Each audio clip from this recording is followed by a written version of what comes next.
Okay, so next up we have the practice problems. Just like we do in class, I would love it if you guys can just hit pause on this video really quick and try these example problems on like a scrap sheet of paper, or just wherever you're doing your math work at, and see if your answers agree with mine. And then if so, that means you're on the right track and you're in great shape. So I am going to go ahead and go over the practice problems just like I normally would in class with you though. I'm going to go a little bit faster through these just because they are, meant to be individualized practice problems. So you're just kind of checking your own work. All right, just demonstrate that the slope of the line y equals x is constant. So they gave us the equation here just like they did in example 2. Now this equation looks kind of funky. Remember the other equation had two constants in it. We said that equations generally look a little something like this: y equals a number attached to x and then plus or minus some number. So if your equation is just y equals x, that implies that the number in front of x is a 1. 1x is the same as x, right? And then if there's not a second value, if it's completely missing from the equation, then that implies that the initial or starting value is 0. And you guys can verify that on the graph. The graph starts out at 0 at y equals 0. Okay, so just kind of wanted to talk to you about that for a second. We're finding the slope between points A and B first. So A is located at 1, 1. B is located at 3, 3. C is located at 6, 6. So we're focusing only on A and B first. Remember, it's always change in y first. That's one thing that everybody seems to kind of mix up very frequently in algebra. It's change in y over change in x. Again, y values are 1 and 3, so I would subtract them to find the change. So the change is 2. X values are the exact same, so that's going to be also 3 minus 1, which is 2. So we have 2 over 2, or 2 divided by 2. And when you divide those, you get 1. Oh, hey. We knew that, right? We knew the slope was going to be 1. Alrighty, next two are points B and C. So again, we have change in y. Those are the vertical coordinates, the second number in each set. Change in x. Alrighty, between B and C. Y value started out at 3. It went up to 6. 6 minus 3 is 3. Same thing with the x's. We have the exact same numbers for x. So it's going to be 6 minus 3 in the denominator, which is 3. So 3 divided by 3 also gives me 1. So far, we have a constant slope. That simply means that it's never changing. It's always the same. Okay, and then A and C from 1 to 6. 6 minus 1 is 5. Change in x values. We have 1 and 6 again. So 6 minus 1 is also 5. 5 divided by 5 gives me 1. The slope of the line y equals x is always 1, not 0, like some kids would previously have put, I think. Great job, guys. If you got that one right, give yourselves a pat on the back. We have one more for this Monday. Okay.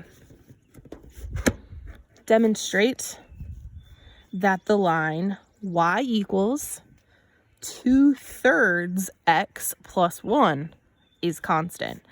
I bet there are some of you who can look at that equation and tell me what slope I'm going to get for my answer for all of these questions.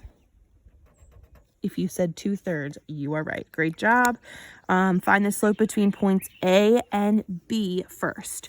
Again, I'll jot down those coordinates for you. A is at 0, 1. B is at 6, 5. And C is at, oops, sorry, that's a 9, Miss Brian, comma 7.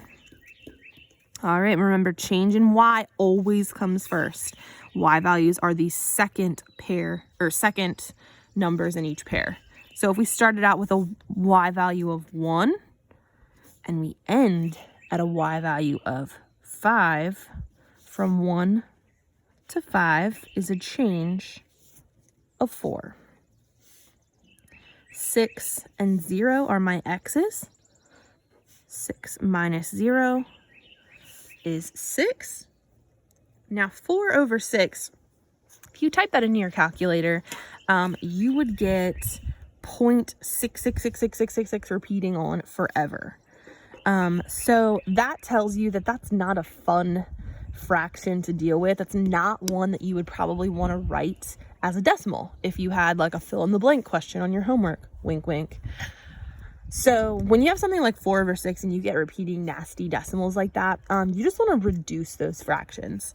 So we reduced fractions earlier in the year, and I know that this feels kind of, out of left field a little bit.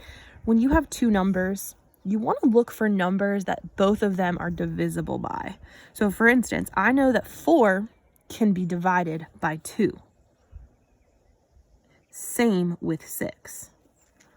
If there is a number that you can divide both your numerator and your denominator by, do so. 4 divided by 2 is 2. 6 divided by 2 is 3. Oh, hey.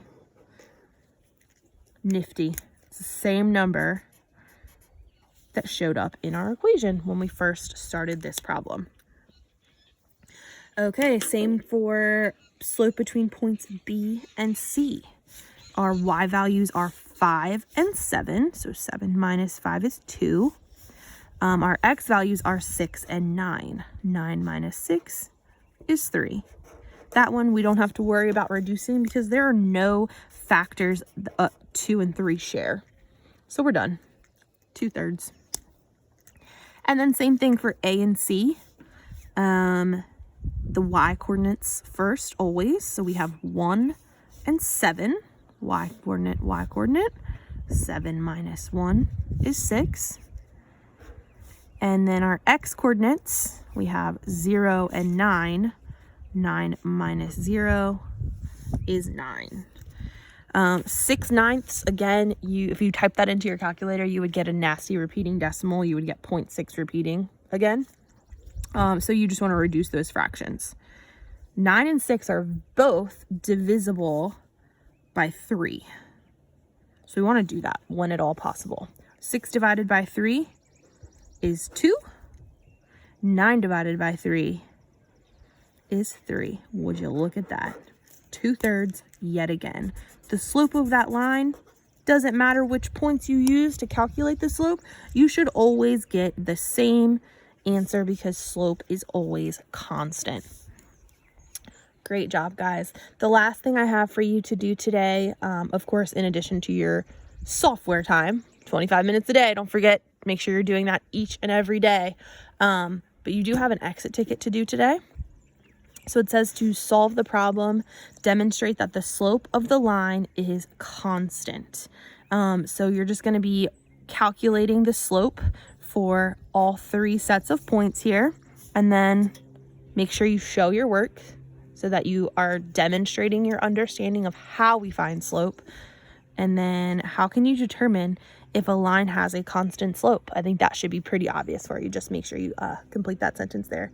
Have a wonderful, wonderful day. Please email me if you have any concerns or questions about today's lesson. Have a great day, guys. See ya.